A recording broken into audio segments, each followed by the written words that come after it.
Bien, entonces vamos a revisar el surfactante y los síndromes, bueno, el síndrome de distrés respiratorio o también conocido como el síndrome de membrana hialina. Esto es una enfermedad que aparece en el recién nacido y la causa número uno es por deficiencia del factor surfactante. Entonces vamos a ver el factor surfactante. Bien, ¿qué es el surfactante? El surfactante es un agente tensoactivo que lo produce las células alveolares tipo 2 o los neumocitos tipo 2. Constituyen solo el 10% de la superficie del alvéolo. Recuerden que el resto del alvéolo está compuesto de otras células, obviamente, pero principalmente de células alveolares tipo 1, en este caso los neumocitos tipo 1, donde normalmente ocurre el intercambio gaseoso. Así es como se ve el alvéolo. Los neumocitos tipo 1 son células escamosas. El 95% de alvéolo va a estar compuesto de los neumocitos tipo 1. Estos van a ser encargados del intercambio gaseoso. Cuando menciono que hay células alveolares tipo 1 y células alveolares tipo 2, también es importante tomar en cuenta que hay células alveolares tipo macrofágicas que van a funcionar como parte del sistema inmunológico para fagocitar bacterias, moco, algún patógeno o algún virus o alérgeno. En esta imagen estamos viendo básicamente lo que hay entre la conexión de la placenta de la mujer embarazada y con relación al feto de cómo se transporta sangre. Recordar que la vena umbilical nos transporta el oxígeno que va proveniente desde el corazón de la mamá. Los pulmones de la mamá son los que realizan el intercambio gaseoso, bueno, los alvéolos realizan el intercambio gaseoso y posteriormente va a ir al corazón y el corazón va a bombear sangre hacia la vena umbilical y la vena umbilical va a transportar el oxígeno para, en este caso, al feto. ¿Ok? Bueno, eso, una vez entendido eso, es importante saber que aproximadamente entre la semana 30, un poquito más adelante del tercer trimestre, la maduración del pulmón y junto con los alvéolos va a tomar un rol muy importante con relación a la respiración que realiza el feto. Si los pacientes nacen menos de las 37 semanas, se le considera como un recién nacido tipo prematuro. ¿Ok? Entonces, eso indica también que la inmadurez de ciertos órganos, pues todavía no se alcanza, la maduración de los órganos no termina por madurarse. Entonces, lo que va a pasar es que van a fallar. Bueno, entonces en estos pacientes, con relación al síndrome respiratorio, los recién nacidos que son inmaduros tienen riesgo a desarrollarlo. ¿Por qué? Porque hay una deficiencia del factor surfactante. ¿Por qué? Porque hay una inmaduración de los pulmones y de los alvéolos con relación a su función. ¿Ok? Entonces, es importante que el recién nacido nazca más de las 37 semanas o a partir de las 36 semanas y no menos.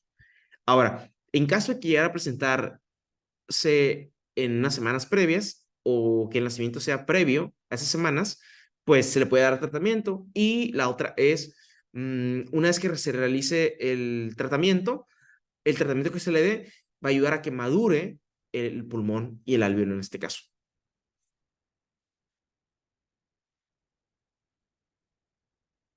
Así es como se ve el alvéolo cuando recibe oxígeno durante la inhalación y el eritrocito ahí está para transportar el oxígeno junto con las cuatro cadenas de hemoglobina, ¿no?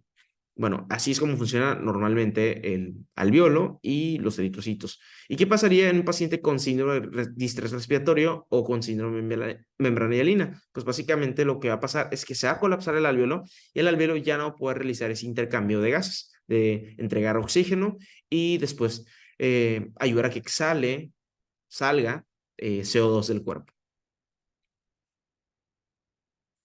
Así es como se observa una radiografía de un paciente con síndrome de distrés respiratorio. Como, se, como recuerdan, en una radiografía, lo que se ve de color oscuro dentro de la caja torácica, pues es aire. Y cuando se observa color oscuro o color negro, pues se le conoce como, se le da el término radiolúcido. Entonces, en los pacientes con síndrome de distrés respiratorio, pues la imagen radiolúcida pues, de, del, de la caja torácica, en este caso, se pierde y más un color blanquecino o un color tipo radio opaco, ¿no? Una ilustración tipo radio opaca. Entonces, lo que se va a ver aquí y lo que se reporta en la descripción que se le da a las radiografías, pues es que se observa un patrón tipo vidrio despolido o un patrón tipo intersticial. Así es como se ve un neumocito tipo 1 durante el corte histológico, es completamente plana, escamosa y no poseen células caliciformes. O sea, ¿qué quiere decir? Que no producen células, no producen moco estas células. ¿Ok? Muy bien. Mientras más delgadita esté la célula, mientras más planita esté la célula, o que esté, el hecho de que esté escamosa es para que permita que pase oxígeno y CO2, o sea, para que se realice el intercambio gaseoso. El hemocito tipo 2 son las células que se encargan de producir el factor surfactante. El surfactante es una mezcla entre proteínas y lípidos y su función es ayudar en la tensión superficial que tienen los alveolos, ¿ok? Y evitar que no se colapsen.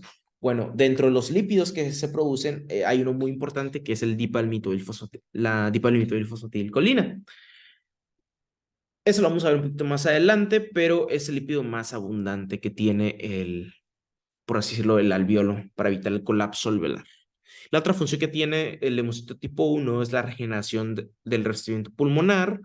Cuando se destruye una célula escamosa a nivel alveolar o cuando se destruye un neumocito tipo 1, el neumocito tipo 2 se convierte posteriormente en un neumocito tipo 1. Pero realmente eso no se los voy a preguntar. Lo importante es que sepan cuál es la función principal con relación al neumocito tipo 1, es el intercambio gaseoso, y con relación al neumocito tipo 2 es que produce el factor surfactante para evitar el colapso alveolar. ¿Ok? Muy bien. Entonces, así es como se ve en los neumocitos. ¿Ok? Células escamosas, completamente planas, lugar donde ocurre el intercambio gaseoso. Muy bien. Esta imagen ya la hemos visto anteriormente. La tensión superficial, normalmente, constantemente, el alveolo está por colapsarse, pero porque está recubierto del factor surfactante, rico en dipalmitoilfosfatilcolina, que es el lípido que les comento, eh, agua y aceite pues chocan. ¿Qué es lo que genera esa tensión? Agua.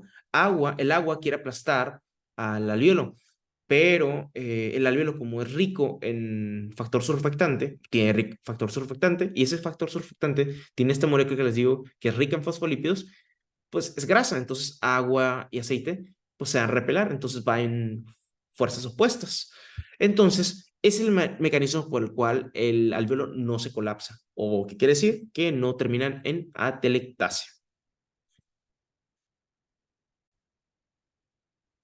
Bueno, con relación a los fosfolípidos que se encuentran a nivel alveolar, con relación a la fosfatidilcolina, pues recuerden que el fosfolípido tiene una cabecita, tiene dos colitas, una porción hidrofóbica y una porción hidrofólica, ¿ok? Lo que nos va a interesar es la porción hidrofóbica, ¿no? La que no puede ser compatible con las moléculas de agua en ese caso. Ok, así es como se ven los fosfolípidos, cómo están alineados en los alveolos y constantemente el agua está, pues, queriendo aplastar, colapsar el alveolo. En este caso no va a ocurrir. ¿Por qué? Porque los fosfolípidos aquí van a estar como defendiendo y van a proteger del colapso alveolar que genera tensión superficial. Muy bien, entonces, durante las semanas 24, 27, entre las semanas 20 a inicios del tercer trimestre hacia en adelante, la maduración del pulmón va a comenzar, pero pues la calidad no va a ser la misma a comparación de las 37 semanas o 36 semanas o 35 semanas. Ok, entonces, durante ese proceso de maduración, del inicio de la maduración, se va a empezar a producir diferentes fosfolípidos, diferentes lípidos que van a ayudar en un futuro a que no ocurra el colapso alveolar. Recuerden que el, el feto durante la vía inútero, el feto mm, hay una constante presión, por así decirlo, negativa sobre los alvéolos y los pulmones del recién nacido, perdón, del feto. Cuando ya sea recién nacido, va a aparecer una presión positiva y se van a abrir todos los pulmones y los dos pulmones y se van a abrir todos los alvéolos, ¿ok? Porque el aire está entrando y cuando entra oxígeno, el alvéolo y el pulmón se van a expandir y obviamente la pleura va a ejercer su fuerza negativa, ¿ok? Pero eso ocurre cuando nace el bebé, cuando tengamos el recién nacido, cuando dé su primera ventilación, eso es lo que va a ocurrir. Pero inútero, recuerden que la placenta está ayudando a respirar por el feto. Entonces, todo el oxígeno que obtiene es a través de la placenta que tiene la mamá. Y cuando sale el niño, pues cortan el cordón umbilical, entonces pierde la conexión de placenta y feto. Bueno, entonces, si un niño nace entre la semana 34, 35, todavía él podría decirse que podría salvarse en sentido de que los pulmones todavía están maduros, pero si nace antes de las semanas 30 y 37, el riesgo es muy alto que tenga deficiencia del factor surfactante. ¿Por qué? Porque los pulmones no están maduros con relación también a los alvéolos. Y pues, en caso de que el niño nazca antes de tiempo, el feto salga antes de tiempo, es muy famoso el término que la persona se le rompió la fuente, cuando sale el líquido amniótico cuando no debería todavía en su tiempo debido. Entonces, en ese momento a la mamá se le puede hacer una prueba y lo que se le hace es básicamente tomar una muestra de líquido amniótico y medir concentraciones de índice, realizar el índice de lecitina y esfingomilina, ¿ok? Y lo que podemos saber con eso es si el pulmón del niño, del feto en camino, va a estar maduro o inmaduro. Es claro que si nace antes de las 37 semanas, va a ser inmaduro, pero es importante confirmarlo. ¿Por qué? Porque si en caso de que tenga una inmadurez a nivel pulmonar alveolar, a la mamá puede recibir tratamiento y así puede ayudar a madurar los pulmones y los alvéolos del bebé en camino. El tratamiento que se le puede dar son los glucorticoides. Entonces, como se pueden dar cuenta, en este espacio está completamente lleno de agua con relación al alvéolo. Y en este alvéolo, aquí alrededor hay fosfolípidos. Entonces, todo eso va en contra de la tensión superficial. ¿Ok? Entonces, eso es sumamente importante. Este algoritmo que están viendo aquí, lo consulté, lo revisé en la página de Medscape. Aquí básicamente está explicando la fisiopatología, bueno, qué va a pasar clínicamente con el paciente prematuro. El paciente prematuro que nació antes de las 36 semanas va a tener deficiencia del factor surfactante, va a tener una disociación en el índice de ventilación-perfusión, entonces el paciente va a tener hipoxia. Entonces, si el paciente tiene hipoxia, va a estar hiperventilando. Y cuando hiperventile, el oxígeno de todas maneras, cuando vaya a los alvéolos van a estar colapsados. Entonces los alvéolos no van a realizar el intercambio gaseoso. Entonces el paciente va a estar hipóxico, no va a tener tanto oxígeno. Entonces el paciente va a presentar un efecto POR con relación a la curva de disociación de la hemoglobina. Bueno, entonces el paciente, como va a retener CO2 con relación al efecto POR, la acidosis secundaria a la retención de CO2 va a generar acidosis metabólica y además, pues, acidosis respiratoria. Va a haber una vasoconstricción pulmonar, en donde va eventualmente a evolucionar una hipertensión pulmonar, va a haber un daño endotelial, un proceso inflamatorio completamente, y el paciente podría llegar a fallecer secundario a una insuficiencia respiratoria o un paro respiratorio. Bueno, y con relación a la epidemiología, lo que reporta Estados Unidos es que aproximadamente entre 20,000 a 30,000 recién nacidos en Estados Unidos, alrededor de las complicaciones que tienen registrados con los recién nacidos, el 1% corresponde a este tipo de casos, a la patología del síndrome de Membrayalina. ¿Ok? ¿Y qué tan frecuente sucede con relación a las semanas de embarazo? Aproximadamente el 50% de los recién nacidos, entre la semana 26 y la 28, los recién nacidos que nazcan entre esas semanas, tienen el 50% de chance de presentar esta enfermedad. Obviamente es muy alto. Y el otro porcentaje es el 30% de recién nacidos entre la semana 30 a la semana 31. Claro que le da mucho mejor al paciente que se acerca más a las semanas 37. ¿Por qué? Porque tiene menos riesgo.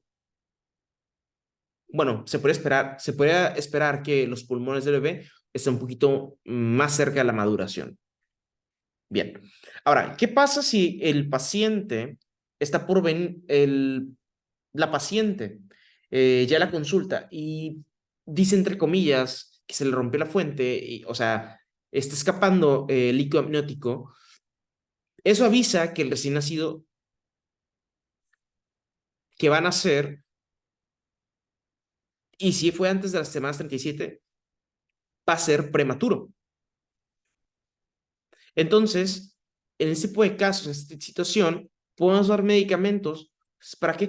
Para frenar que el feto salga y que todavía esté dentro de útero, o sea, en útero, y con el medicamento que le damos a la mamá, el medicamento ayuda a que maduren los pulmones. Entonces, lo que va a pasar es que a las pacientes, las mamás, les vamos a dar glucorticoides, un ciclo de 4 semanas aproximadamente. Hay otro ciclo de 2, depende del medicamento, a una dosis eh, específica, exacta, con relación a la mamá, para que los pulmones del bebé puedan madurar y los alveolos puedan producir el factor surfactante a una buena cantidad. Por ejemplo, si la paciente está en la semana 32 y se le acaba de romper la fuente a la mamá, pues el tratamiento va a durar 4 semanas. Llegando más o menos a la semana 36, podemos terminar el embarazo y el bebé puede salir. Y sin problemas. ¿Por qué? Porque ya maduró el pulmón. Si está en las semanas 34, podemos dar un ciclo durante 2 semanas de glucorticoides. La aplicación es intramuscular, tenemos que aclarar, es en la mamá y el efecto pues va a aparecer en los alvéolos del bebé. Entonces, el producto se puede obtener y no corre el riesgo de que presente el síndrome de membrana hialina. ¿Okay? El síndrome de membrana hialina mm, está correlacionado a que se colapsan los alvéolos, se colapsan porque están completamente llenos de agua, llenos de líquido, y por eso, como están colapsados, no pueden realizar intercambio gaseoso. Entonces, por eso el paciente presenta falla respiratoria. Bueno, entonces, como lo pueden ver en esta imagen, aquí tenemos múltiples células inflamatorias. Estas son las inflamatorias, están aquí. Por ejemplo, hay macrófagos, hay neutrófilos, pero este alvéolo está completamente lleno de agua, donde normalmente solo debe haber aire, oxígeno y CO2. Entonces, lo que pasa es que la presión fue vencida por el agua atraviesa, y cuando el agua atraviesa, arrastra otras células. Hasta pueden llegar a arrastrar células rojas, en este caso los eritrocitos. Los eritrocitos pueden llegar a pasar aquí, puede haber una fuga de células y eso no va a permitir el intercambio gaseoso. Entonces, lo importante aquí es que cuando le damos tratamiento al recién nacido o a la mamá, es para evitar todo este proceso. Entonces, en una autopsia del feto o del prematuro, lo que vamos a observar es esto, un patrón, bueno, un dato histológico muy característico, que es el de la membrana hialina alveolar. O sea, quiere decir que está completamente llena de agua. Hialino, que es de aspecto vítreo, que es como color grisáceo, blanquecino, transparente, a eso refieren. Así es como se ve el agua. Entonces, eso es lo que se observa en el patrón histológico del paciente con síndrome de membrana hialina. Bien. Y en la radiografía, así es como se ve. Bueno, entonces tenemos dos tipos de tratamiento. El tratamiento que puede recibir la mamá o el tratamiento que puede recibir el recién nacido. El tratamiento que recibe la mamá, el efecto va a ser inútero. Pero ¿qué pasa si el recién nacido en útero no recibió el tratamiento, sino fue hasta después, ya cuando nació? El tratamiento ya no es el glucocorticoides, ahora va a ser el surfactante como tal, el surfactante sintético. El mecanismo de acción es que tiene un efecto hidrofóbico. Su mecanismo va a ser el mismo, bloquear la telectasia, o sea, bloquear el colapso alveolar, y con eso el bebé, por así decirlo, o sea recomponer. Va a tener una estancia durante la incubación de unas 4 semanas, un mes y medio. Durante ese momento, desde que nace, y esa estancia de un mes, unas semanas, va a permitir el pulmón que madura y los alvéolos empiezan a madurar y empiezan a trabajar y a ser completamente funcionales. Ahora, los glucorticoides, ¿cómo realizan la maduración pulmonar y la maduración alveolar? Su mecanismo de acción es activar los receptores beta a nivel pulmonar del recién nacido, perdón, del feto, y lo que hace es empezar a vasodilatarlos. Entonces empiezan a inflar todos los alvéolos. Todos los alvéolos empiezan a llenarse de oxígeno. Todos. Entonces, todos los alvéolos empiezan a ser completamente funcionales. Entonces, para eso es el ciclo de la terapia con glucocorticoides, para madurar los alvéolos. ¿Cuál es el mecanismo por el cual ocurre eso? A través de la activación de los receptores beta de los pulmones del feto. Bien. Por ejemplo, en Medscape, aquí ponen dos ilustraciones, en la imagen de la izquierda y la imagen de la derecha. Es el mismo paciente con síndrome de distrés respiratorio, ¿ok? Secundaria a la deficiencia del factor surfactante. Al paciente de la izquierda, pues es el mismo paciente más bien. Al paciente, durante la primera media hora, se le administró surfactante y posteriormente a las 3 horas del surfactante vieron una gran mejoría. En la radiografía de la izquierda podemos ver una imagen totalmente radiopaca, ¿ok? Donde no se ven zonas oscuras, o sea, no se ven zonas de aire, o sea, no hay zonas radiolúcidas. Pero en cambio, en la imagen de la derecha, a las 3 horas de evolución, ya podemos observar algunas zonas radiopacas. Claro que los parámetros respiratorios tienen también que mejorar, no nada más los parámetros radiológicos, por ejemplo, la saturación de oxígeno, hemoglobina, que el paciente ya no esté con efecto BOR, que el paciente ya no tenga acidosis metabólica o acidosis respiratoria, que está completamente compensado. Hay otras causas de distrés respiratorio. Ahora, el distrés respiratorio, como ocurre en la membrana hialina, eso es secundario a la deficiencia del factor surfactante. Pero la deficiencia del factor surfactante es más común en recién nacidos prematuros. Pero ¿qué pasa si un recién nacido nace más de las 36 semanas, 37 semanas, que nazca a las 40, 42 semanas? Pueden haber otras causas, ¿ok? No nada más deficiencia del factor surfactante. Está la sepsis neonatal, está la aspiración de meconio, neumonías, infecciones, algunos traumatismos y algunas pancreatitis, ¿ok? Entonces, hay otras causas por las cuales puede ocurrir el síndrome de distrés respiratorio. No es la única causa el síndrome de membrana hialina, ¿sale? Bueno, entonces, tener en cuenta que durante la valoración del recién nacido, vamos a ver los datos de dificultad respiratoria más característicos. Por ejemplo, va a haber retracción gifoidea, la retracción gifoidea, va a haber cianosis, el aleteo nasal, la disociación toracoabdominal, el marcaje de los músculos de la inspiración, los músculos de entre las costillas, los músculos extracostales, los músculos intercostales, el músculo interno esternocleidomastoideo. Vamos a ver cómo el diafragma va a empezar a contraer hacia arriba y hacia abajo y vamos a ver cómo los músculos del abdomen se van a empezar a contraer. Esto se le conoce como disociación toracoabdominal. Esos son datos de dificultad respiratoria. Entonces, el paciente con síndrome de Bernard-Hialina secundaria al factor, deficiencia del factor surfactante, pues va a presentar esto. Ahora, una vez que le den tratamiento, pues el paciente tiene que mejorar y estos signos y síntomas van a desaparecer. Por ejemplo, en la imagen de este lado, estamos viendo cómo se le está administrando presión positiva, o sea, oxígeno. Y en la imagen de este lado, estamos viendo cómo se le está administrando el factor surfactante, el sustituto. ¿Dónde? En la incubadora. Entonces, y en esta imagen estamos viendo cómo es que la membrana alvéolo se está llenando de líquido, se está llenando de puro material hialino. En este caso se le conoce membrana hialina. Y cuando fuga, cuando entra líquido, en este caso agua, arrastra otras células y otros materiales. En este caso está arrastrando pues células sanguíneas, así como pueden ver, eritrocitos.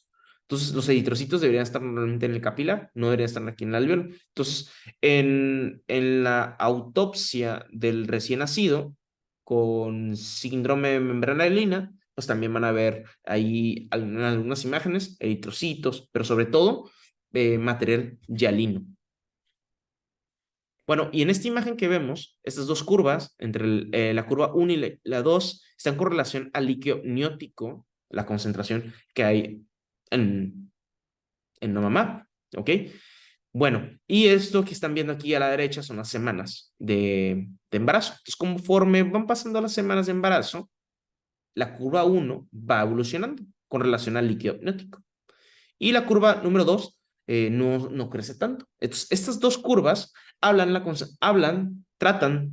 la concentración de dipalmitoilfosfatidilcolina con relación al surfactante. Entonces, desde la semana 20 ya hay surfactante, pero el surfactante no es de muy buena calidad que digamos, y tampoco hay tanta dipalmitoilfosfatidilcolina. Entonces, más o menos, ¿cuándo lo vamos a ver? Entre la semana 30, entre la semana 35 va a haber un pico de producción del factor surfactante y sobre todo eh, dipalmitoilfosfatidilcolina, que es el producto más importante para evitar el colapso alveolar o atelectasia. Entonces, conforme se van acercando más de las 37 semanas, más bien a las 40 semanas, esto va a ser un indicador de la maduración pulmonar. Entonces, si una paciente se le rompe la fuente, por así decirlo, o el FET está por venir, es correcto tomar una muestra de líquido amniótico y medir concentraciones, tomar una prueba que se llama índice de lecitina esfingomilina para saber cuáles son los niveles con relación al factor surfactante y saber si está maduro o no está maduro el recién nacido y saber cuántas dosis va a recibir de glucorticoides si es que lo amerita la mamá. Bueno, entonces es sumamente importante tomar la muestra eventualmente a la paciente, a la mamá, del líquido amniótico y medir su concentración. Entonces, pues la prueba sirve, esta prueba de índice de lecitina, esfingomielina, sirve para medir maduración pulmonar, ¿sale? Entonces, mientras más se aproximan a las semanas 40, de la 30 a la 40, pues el indicador de maduración pulmonar pues, está mucho más estrecho, está mucho más cerca. Entonces, tener en cuenta esto, que esta prueba sí se realiza en la práctica y es muy buena. ¿Para qué? Para saber si está madurado el pulmón o no. Entonces, en la primera curva que estamos viendo por acá, esta es la lecitina. En esta curva aquí abajito es la esfingomilina. Estos son los fosfolípidos que están en el factor surfactante. El factor surfactante no nada más tiene dipalmitoilfosfatidilcolina, tiene otros lípidos, pero sobre todo dipalmitoilfosfatidilcolina, que es lo más importante junto con la lecitina, ¿ok? Eso va a ser sumamente importante pedirlo como una prueba de estudio, como un estudio, a aquel paciente que sospecha que puede tener inmadurez pulmonar. ¿Qué pasa cuando el recién nacido ya nace? Bueno, pues así es como se administra por medio de la intubación endotraqueal la solución, en este caso el sustituto del factor surfactante. ¿Ok? Y los pulmones, los alvéolos en este caso, van a empezar a lubricar y van a empezar a llenar de factor surfactante y van a poder reexpandirse, por así decirlo, los que están colapsados. Ahora, sabiendo eso, hay que responder a esta pregunta. Es una mezcla de fosfolípidos que reduce la tensión superficial y previene el colapso alveolar. Nos estamos refiriendo a el factor surfactante. Bueno, entonces, por lo tanto, hasta aquí llegó la clase y nos vemos en la próxima.